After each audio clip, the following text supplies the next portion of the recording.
I was doing some browsing and I came across a forum where someone had asked a question, why is my wood glue not holding? So I thought I would do a video explaining the do's and don'ts when it comes to working with wood glue. So with that said, let's get dirty. First thing I'm going to say is don't mix your wood glue with anything. It doesn't need it. It's ready to be used as is. Sometimes I see comments saying, mix it with a little water. Don't do that. It's just not necessary. When it comes to what I saw on this forum, it looked like someone was trying to build a ladder type something. I don't know if it was going to be a step ladder or whatever, and had just glued an end grain, which is what this is, to a grain face.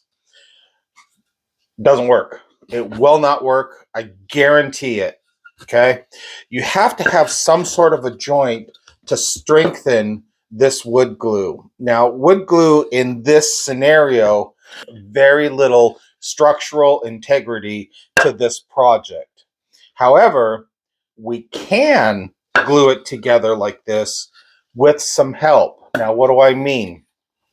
So if it's absolutely necessary to glue it like this, what you'd want to do is you'd want to put some sort of support in it.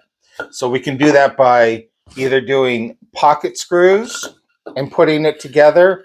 We can put screws in it and put it together. We could also hit it with some brad nails, kind of going at an angle to put it together.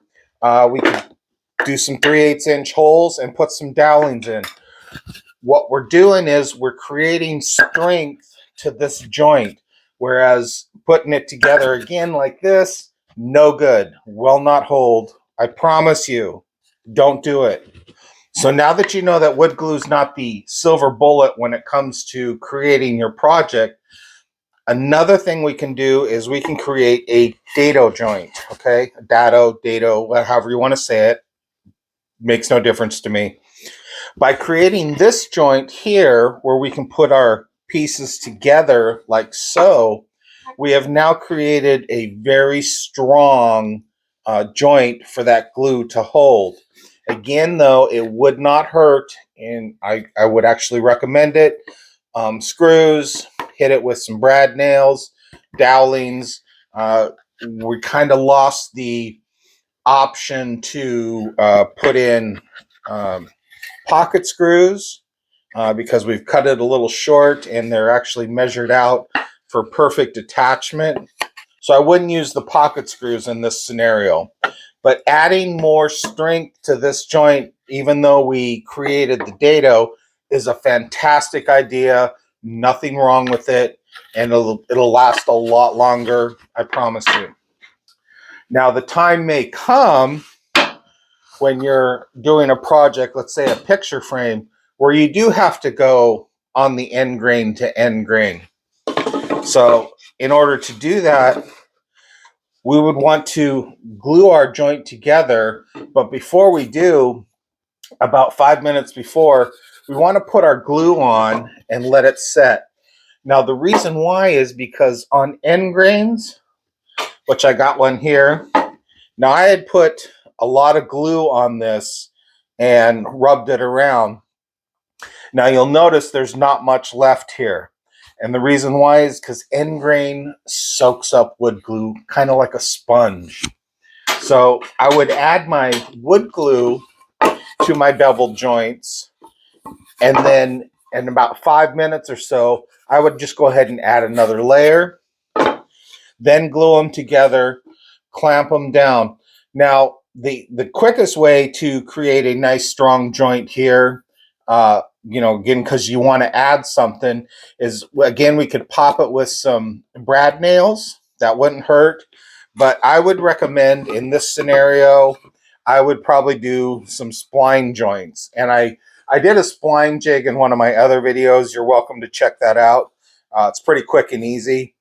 But adding some spline joints in here will definitely strengthen this because just putting it together like this and gluing it, it's not going to last for very long.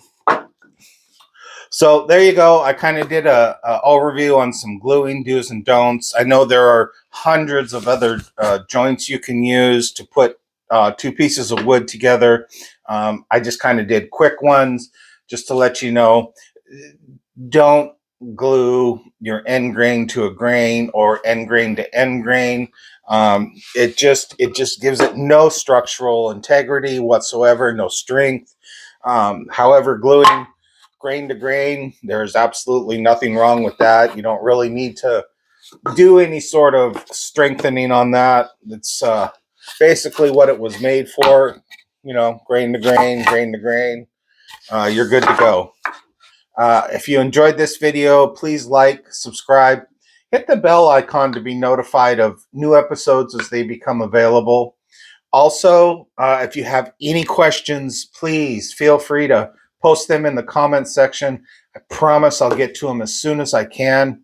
My quick plug, my wife is a Norwex consultant, so if you're looking for chemical-free, sustainable cleaning products, I'll put her link down in the description. Again, my favorite is the fluoride-free toothpaste. I absolutely love it. So until next time, keep it safe.